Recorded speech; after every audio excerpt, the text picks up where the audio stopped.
If you've ever felt like you're playing the game of life without a rulebook, you're not alone, and this video is for you.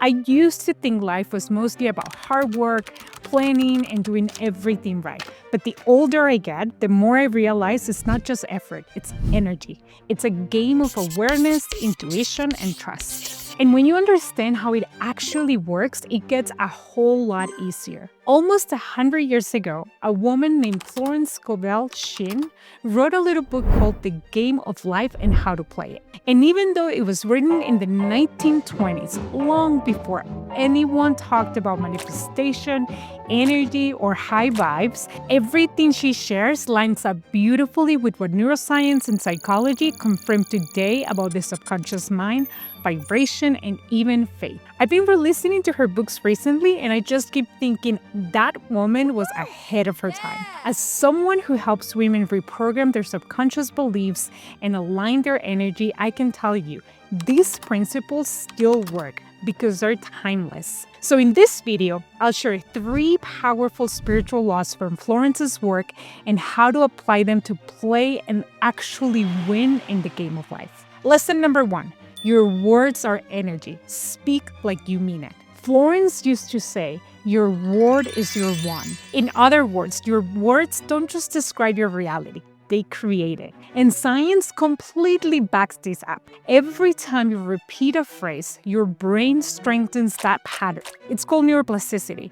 You're literally training your brain to expect whatever you talk about most. But it goes even deeper. At any given moment, your brain is processing millions of bits of information, sights, sounds, smells, sensations, but your reticular activating system, or RAS, only lets about 126 bits reach your conscious awareness. That's like 1 grain of sand compared to the entire beach.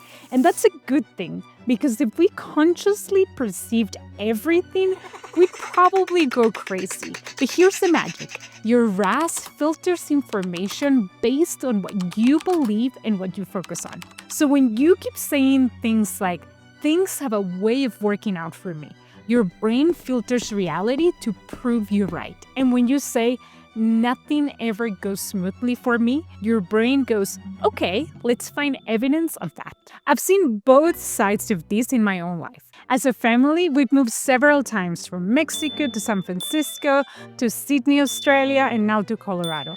And every single time I've said, wherever we go, we find and befriend the best people around. And without fail, that's exactly what happens. But on the flip side, I've also caught myself saying things like, it's that time of the year, everyone's getting sick. And sure enough, I end up getting sick too. I'm not saying words are magic spells per se, though they kind of are. But what I'm sure of is that they absolutely set the tone for how our bodies and our minds respond to the world. I've learned that words are creative commands. They tell your subconscious what to focus on and what to filter out. So the first rule of the game, watch your words like you'd watch your money. And actually, they're both forms of energy, so watch both. For the next 24 hours, listen to yourself. Catch the words you repeat, especially the little ones you say automatically. And if something sounds heavy or negative, rephrase it. Instead of saying, I'm so tired, try something like, I'm recharging my energy.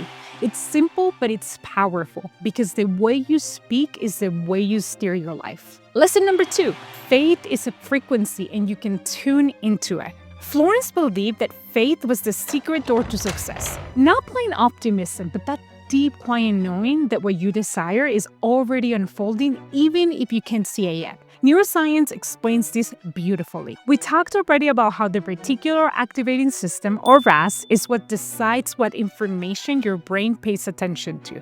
If you believe something's possible, your mind starts noticing signs, people, and opportunities that support that belief. So in a very real way, faith tunes your brain to the frequency of your desired outcome. Think about when you're excited about something. Maybe you're planning a trip or starting a new chapter in your life, and suddenly everything seems to line up. That's not luck, that's alignment. You're tuned into the excitement, the joy, and the energy of your goal, so your RAS starts showing you everything that aligns with it. When I left my corporate job at Google to start my coaching business, I had no idea how it would all work out. But something in me just knew I had to do it. And over time, every single resource I've needed, mentors, clients, courses, the perfect book, and even financial support has showed up one by one. That's the power of faith. It keeps your energy open, your mind alert, and your heart calm enough to recognize the next right move.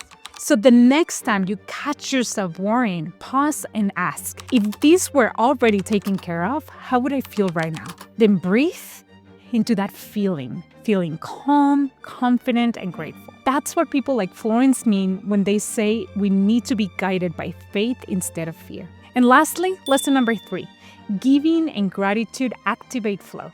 Florence said, you can't outgive God. Meaning, the more you give with love, the more life gives back to you. Science backed this too. Studies in positive psychology show that generosity and gratitude activate the same parts of the brain as joy and love. So giving doesn't drain you, it actually recharges you. We've all had moments when helping someone, even in a small way, made your day brighter. That's not random, that's energy returning full circle to you. When we hold back out of fear of not having enough time, money, or energy, we block the flow. But when we give freely, we send a clear message to the universe.